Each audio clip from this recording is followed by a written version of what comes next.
स्वागत है आपका आधुनिक भारत के इस 17वें लेक्चर में।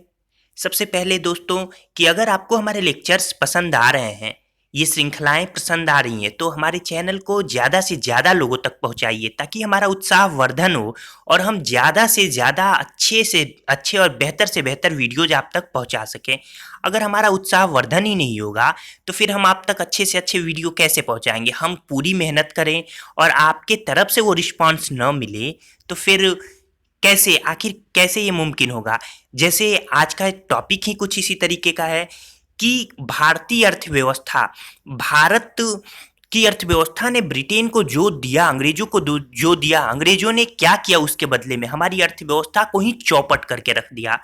जब अंग्रेज हमारे यहाँ आए उस समय हमारी भारतीय अर्थव्यवस्था की जो स्थिति थी वो काफ़ी बेहतरीन थी।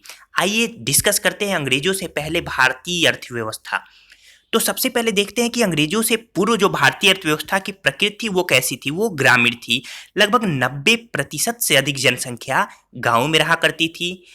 यहाँ गांव में केवल कृषि ही नहीं बल्कि दस्तकारी और शिल्पकारी, इसके अलावा अन्य व्यवसाय भी बड़े ही अपनी चरम पर थे।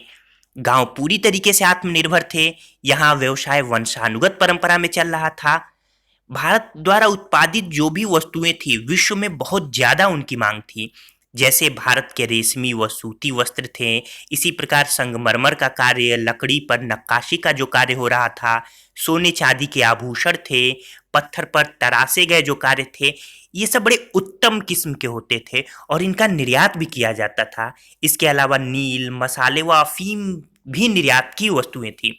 आइए थोड़ा और जानकारी हासिल करते हैं कि उत्पादन के आधुनिक तरीके अपनाए जाने से पहले भारत की औद्योगिक आबादी दो प्रकार की थी। यानी जब हमारे यहाँ अंग्रेजों ने अपनी उन अंग्रेजों के यहाँ जब औद्योगिक क्रांति प्रारंभ हुई और औद्योगिक क्रांति को हमारे यहाँ जबरदस्ती थोप दिया गया, उससे पहले हमारे यहाँ दो प्रकार की औद्योगिक आबादी थी। एक गांवों में दस्तकारी और दूसरा विशिष्ट प्रकार की चीजें तैयार करने वाले शिल्पकार।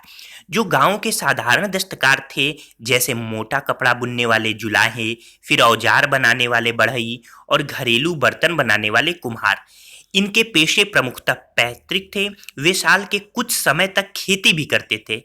सूती कपड़ों की बात करें तो बड़ा महत्व था सूती कपड़ों का। ढाका, कृष्णनगर, वाराणसी, लखनऊ, आगरा, मुल्तान, लाहौर, बुरहानपुर, सूरत, भरूच, अहमदाबाद, मदुरई, ये सब सूती कपड़ों के उत्पादन के प्रमुख केंद्र थे।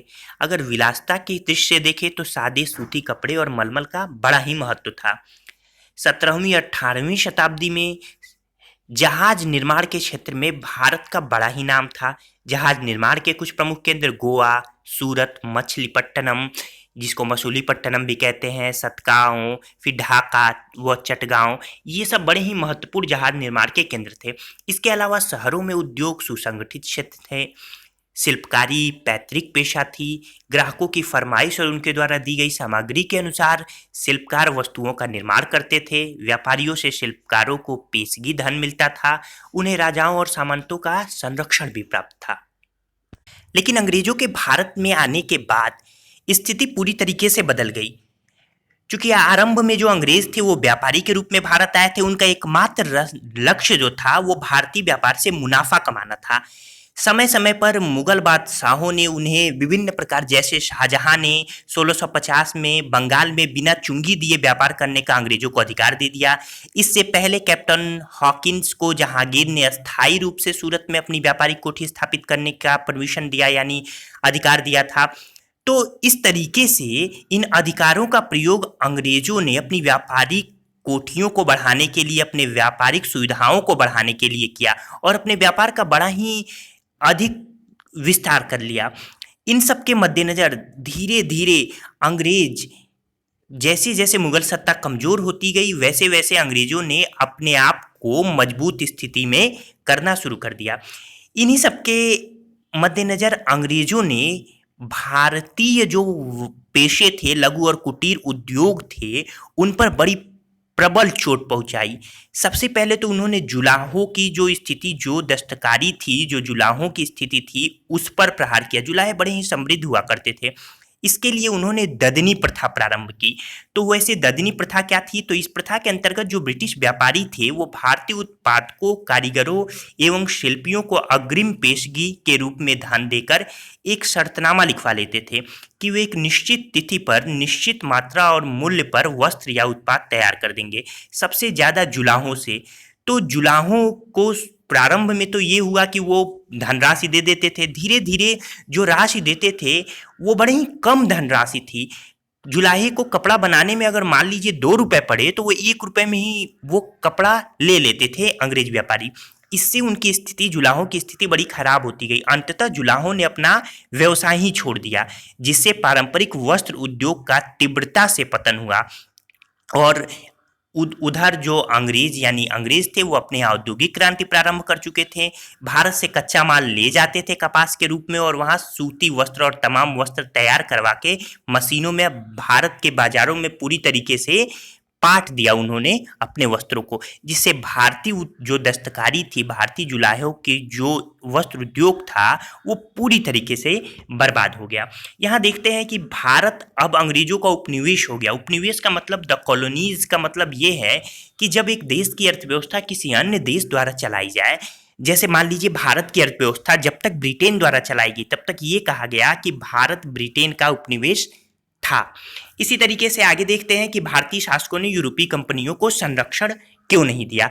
तो उसके लिए इसका सबसे बड़ा कारण ये था कि कंपनी ने जितनी भी नीतियां बनाई, तो प्रारंभ में तो ये लगता था कि भारत का जो निर्यात था, भारत से बाहर जाने वाली वस्तुएं वो अधिक थी, क्योंकि व्यापारी भारत से बाहर चीजें ले जा रहे थे, उसके बदले में पैसा आ रहा था। तो प्रारंभिक शासकों को भी यही लगा कि ज्यादा से ज्यादा हमारे यहाँ क्या हो रहा है, संपदा का विकास हो रहा है। इसलिए उन्होंने, भारतीय शासकों ने यूरोपीय कंपनियों के व्यापार को प्रतिबंधित नहीं किया, बल्कि उन्हें संरक्षण दिया और सुविधाएं भी प्रदान की। अब भारतीय उद्योग का पतन देख लेते हैं। तो 19वीं सदी के आरंभ तक इन शिल्पों और उद्योगों का भारतीय अर्थव्यवस्था में महत्वपूर्ण स्थान था, लेकिन उसके बाद इनका तेजी से पतन हुआ। एक कारण तो राज्य रजवाड़ों का धीरे धीरे खत्म होना रहा, जबकि और भी महत्वपूर्ण कारण थे। भारत का भाग्य अब इंग्लैंड के व्यापारी और उद्योगपतियों के हाथों में था। यद्यपि भारत की अधिकांश कृषि और औद्योगिक उपज की देश में खपत होती थी, मगर दूसरे देशों में भी भारतीय चीज़ों की मांग थी। भारत से निर्यात होने वाली चीज़ें, जैसे पहले ही मैंने ये सब जिक्र किया, बढ़िया सूती व रेशमी वस्त्र वगैरह, इनका अंतर्राष्ट्रीय व्यापार में बड़ा ही महत्वपूर्ण स्थान था। इसके बदले में भारत को सोना व चांदी मिला करता था। 17वीं सदी के अंत तक भारत के सूती कपड़ों की इंग्लैंड में इतनी अधिक मांग बढ़ गई कि वहां का कपड़ा उद्योग बर्बाद हो गया। परिणामतः इंग्लैंड में पहले 1700 ईस्वी में और 1720 में कानून बनाकर भारतीय कपड़ों की कई किस्मों के आयात पर प्रतिबंध लगा दिया गया, पाबंदी लगा दी गई। इन पाबंदियों का भारत के कपड़ा उद्योग पर बड़ा बुरा प्रभाव पड़ा। उसी दौरान 1754 ईस्वी तक रंगरेज दावा करने लगे कि वे भारतीय दस्तकारों से बेहतर छपाई कर सकते हैं। लखनऊ में बनने वाले छींट को इंग्लैंड की महिलाएं बहुत ज़्यादा पसंद करती थी। इसी समय औद्योगिक क्रांति और नई मशीनों ने इंग्लैंड के कपड़ा उद्योग की मदद की। इससे भारतीय कपड़ों के निर्यात की स्थिति बिगड़ गई। उस समय ढाका मलमल के उत्पाद का सबसे बड़ा केंद्र था। कंपनी का मुनाफा बढ़ाने के लिए उसके एजेंटों ने कपड़ा तथा अन्य वस्तुओं के भारतीय उत्पादकों को मजबूर किया कि वे उनसे बाजार भाव से 20 से 40% तक कम कीमत लें। ढाका के उत्पादकों ने कीमतें घटाने का विरोध किया और ऊंची कीमतों की मांग की, तो उनके खिलाफ बल प्रयोग किया गया। अनेक बुनकरों के नाम कंपनी की बही में लिख दिए गए और उनके लिए किसी अन्य काम करने पर पाबंदी लगा दी गई। कंपनी के अफसर कपास की कीमतों को नियंत्रित करने लगे। बंगाल में बढ़िया किस्म का कपास दक्कन से आता था। कंपनी के अफसर दक्कन से थोक में कपास खरीद लेते थे और उन्हें ऊंची कीमतों पर बंगाल के बुनकरों को बेच देते थे।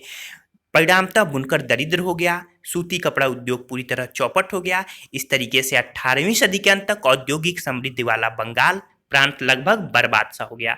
इधर मशीन से बने सस्ते सूती कपड़ों के आने से भारतीय कपड़ा उद्योग में सबसे बड़ा धक्का लगा। इसके अलावा इंग्लैंड से भारत आने वाली वस्तुओं पर चुंगी नहीं लगती थी। दूसरी ओर भारत से इंग्लैंड पहुंचने वाली वस्तुओं पर बहुत ऊंची चुंगी लगती थी। इस नीति के कारण भी भारत में ब्रिटिश माल की बाढ़ आ गई और इन आयातित वस्तुओं में सूती कपड़ों की मात्रा सबसे ज़्यादा थी। इस प्रकार आपने देखा कि किस तरीके से अंग्रेजों ने भारत का शोषण किया और भारतीय अर्थव्यवस्था को पतन पर ला दिया। इसके अलावा कुछ और नीतियां भी अंग्रेजों की रही, जैसे तिनकठिया प्रथा। तो ये बिहार के चंपारण में चलती थी, जहां 3/20 भाग पर नील की खेती करना अनिवार्य था। दूसरा दुबला हाली, ये सूरत में प्रचलित थी। इसमें होता क्या था कि जो भूदास थे वो अपनी संपत्ति और स्वयं का संरक्षण अपने मालिक को मानते थे। यही प्रथा बारदोली सत्याग्रह का कारण भी बनी थी। इसके अलावा कैमियोंटी प्रथा यह बिहार और उड़ीसा में थी। इस प्रथा में जो कृषिदास के रूप में खेती करने वाली कमियां यानी कुर्मी जात थी, वे अपने मालिकों से जो ऋण मिलता था उसके बदले में उनकी जीवन पर्यंत सेवा करती थी। तो इस तरीके से आज के लेक्चर में बस इतना ही। धन्यवाद दोस्तों।